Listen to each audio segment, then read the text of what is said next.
গ্যাসের গতীয় তত্ত্ব অনুসারে এবার আমরা আদর্শ গ্যাসের ক্ষেত্রে চাপ কীরকম হবে জানব।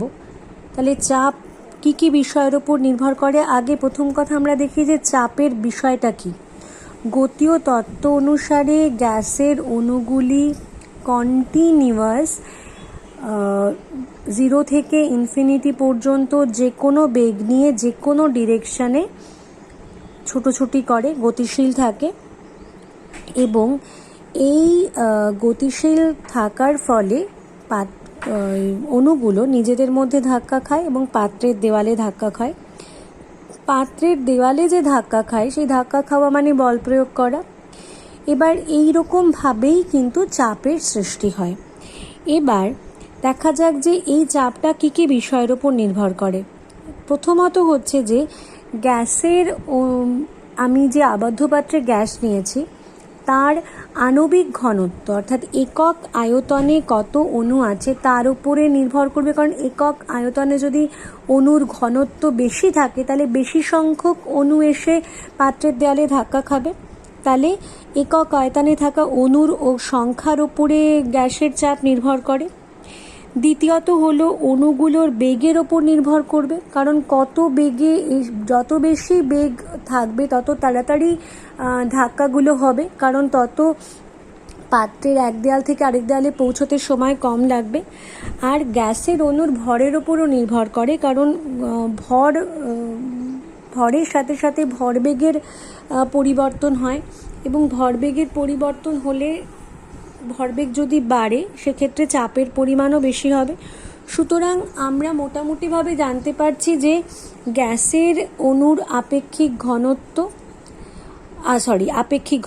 গ্যাসের অণুগুলোর আণবিক ঘনত্ব, সেই সংখ্যার ওপরে, গ্যাসের অণুর বেগের ওপরে এবং গ্যাসের অণুর ভরের ওপরে আমাদের এই চাপের মানটা নির্ভর করে, বা চাপের রাশিমালাটা আমাদেরকে একদম অ্যাকিউরেটলি বার করতে হবে গতীয় তত্ত্ব থেকে, সেটা আমরা দেখব।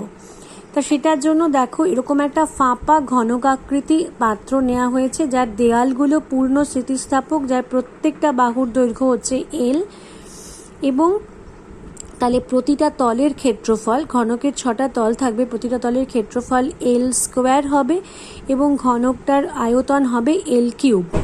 এবার ঘনকের যে বাহুগুলো দৈর্ঘ্যপ্রস্থ উচ্চতা সেটা আমি একদম OX, OY এবং OZ এই অক্ষ বরাবর ধরেছি, ঠিক আছে? তাহলে ধরে নিচ্ছি ঘনকের ভেতরে ক্যাপিটাল N সংখ্যক গ্যাসের অণু রয়েছে এবং এদের প্রত্যেকের ভর হচ্ছে m। এখান থেকে আমরা এত অণুর তো একসাথে বিবেচনা করতে পারবো না, আমরা একটা অণুর গতি বিবেচনা করছি। ধরা যাক ওই অণুটার গতিবেগ হচ্ছে যে কোনো ডাইরেকশানে c, তাহলে সিকে যদি আমরা XYZ অ্যাক্সিস, তার সি ভেক্টরের মানে সি এই ভেলোসিটি ভেক্টরটার যদি উপাংশগুলোকে ভেঙে নিই, তাহলে উপাংশগুলো ধরে নিলাম এক্স অ্যাক্সিস বরাবর ইউ, ওয়াই অ্যাক্সিস বরাবর ভি এবং জেড অ্যাক্সিস বরাবর ডাব্লিউ। তাহলে বলতে পারি C² = U² + V² + W²। এটা আমরা রেক্ট্যাঙ্গুলার কম্পোনেন্ট অফ ভেক্টর থেকে জানি যে এরকম হবে। এবার এই দিকের যে তলটা, অর্থাৎ এই তলটা, দেখো এই তলটাকে এ তল বলা হচ্ছে। এই এ তলের সাথে এক্স অ্যাক্সিসটা লম্বভাবে রয়েছে।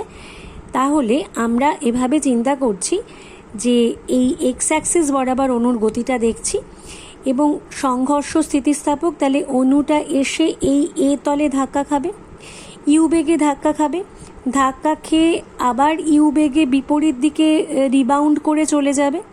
তাহলে অণুটার বেগ ইউ ছিল প্রথমে, পরে -ইউ হয়ে যাবে। তাহলে সংঘর্ষ হওয়ার আগে অণুর ভরবেগ হচ্ছে mu, সংঘর্ষ হওয়ার পরে ভরবেগ হচ্ছে -mu। তাহলে ভরবেগের পরিবর্তন হবে mu -mu করে টুয়াইস mu। এবার এ তলে সংঘর্ষের পর প্রতিক্ষিপ্ত হয়ে অণুটা কি হচ্ছে, A1 তলের দিকে যাচ্ছে, আবার A1 তলের সংঘাত হয়ে আবার এ তলে আসবে। এবার এ তলে পরপর দুটো সংঘর্ষের মধ্যে ও 12 দূরত্ব অতিক্রম করে। এবার 12 দূরত্ব অতিক্রম করতে যে সময় লাগছে তাকে আমি ধরি যদি t, তাহলে সময়টা হয়ে যাবে অতিক্রান্ত দূরত্ব ভাগ গতিবেগ, অতিক্রান্ত দূরত্ব ভাগ গতিবেগ অর্থাৎ 12/u। তাহলে এই যে পরপর দুটো যে সংঘর্ষ হবে তার মধ্যবর্তী সময়টা হচ্ছে 12/u। তাহলে প্রতি সেকেন্ডে ভরবেগ পরিবর্তনের হার কত? আমার একটা সংঘর্ষে ভরবেগের পরিবর্তন হচ্ছে 2mu পরিমাণ। এবার আমি প্রতি সেকেন্ডে ভরবেগের পরিবর্তন কত সেটা যদি বার করতে চাই, তাহলে আমাকে ভরবেগের পরিবর্তন ভাগ সময় করতে হচ্ছে। তাহলে একটা ধাক্কা খেয়ে আবার সেইখানে ফিরে আসতে আমার যে সময় লাগছে, তাতে আমার একটা ধাক্কাতে ভরবেগের পরিবর্তন 2mu। এবার সেটা আসতে আমার সময় লাগছে হচ্ছে সেটা হতে ভরবেগের পরিবর্তন হতে সময় লাগছে 12/u।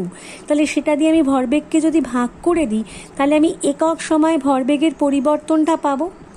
এটা কিন্তু একটা পার্টিকুলার অণুর জন্য করা হচ্ছে। তাহলে এটা 2mu ইন্টু উল্টে গিয়ে তলারটা u/12 হয়ে গেল। তাহলে হয়ে গেল 2 কেটে গিয়ে mu²/l। তাহলে এ তলে একটি অণু দ্বারা প্রযুক্ত বল, এগুলো সব গড় বল, আমরা প্রতিবার আর গড়টা উচ্চারণ করছি না, এটা একটা ধরে দেখা হচ্ছে আপাতত, সেটা mu²/l হবে। তাহলে এ তলে একটা অণু দ্বারা প্রযুক্ত বল, কারণ এ তলে একটা ধাক্কার সংঘর্ষ হয়ে যাবার পরবর্তী সময়টুকু আমি ভাবছি। একটা সংঘর্ষ হয়েছে, সেটার পর থেকে আমি সময় কাউন্ট করা শুরু করেছি। তাহলে এই প্রান্ত থেকে এই প্রান্তে গিয়ে আবার এই প্রান্তে ফিরে এসেছে, সেটাতে সময় লেগেছে আমার এইটা 2l/u পরিমাণ। এবং তারপরে ভরবেগের পরিবর্তন সংঘর্ষটা হওয়াতে হয়েছে 2mu। তাহলে ভরবেগের পরিবর্তনের হার বেরিয়েছে আমার mu²/l। তাহলে এ তলে একটা অণু দ্বারা প্রযুক্ত চাপ কত হবে? বল ভাগ ক্ষেত্রফল। বল হচ্ছে mu²/l, ক্ষেত্রফলের জন্য l² দিয়ে ভাগ করব, তাহলে তলাটাতে l³ হয়ে যাচ্ছে।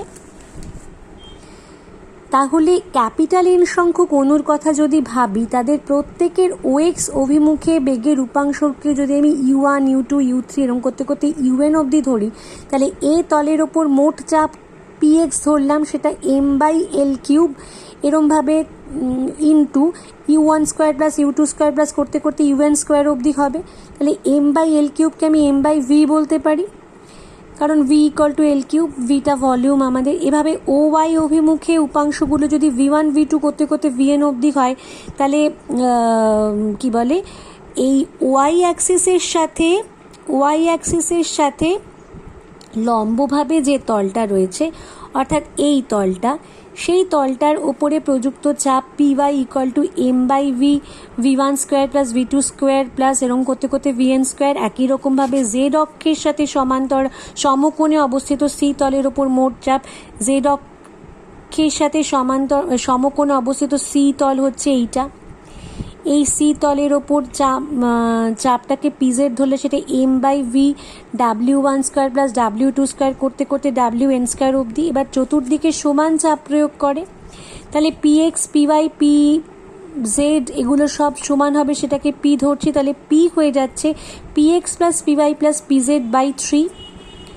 তাহলে সেটা যদি করি, তাহলে এখান থেকে আমি দেখো 1/3টা তো এমনিই থাকছে, তার সাথে m/vটা কমন।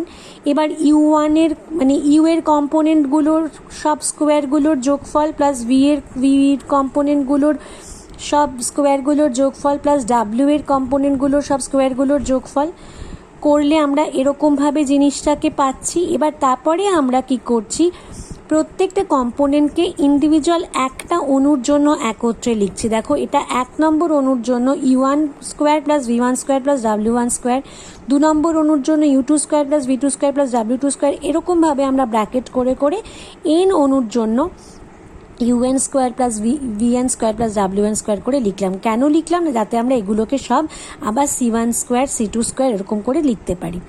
এবার এই c1² c2² প্লাস করতে করতে cn² অবধি, এই জিনিসটাই আমাদের RMS বেগ c²। তাহলে এখানে আমরা c² লিখলাম, এবং এটা হচ্ছে n সংখ্যক অণুর জন্য, তাই nc² হয়েছে।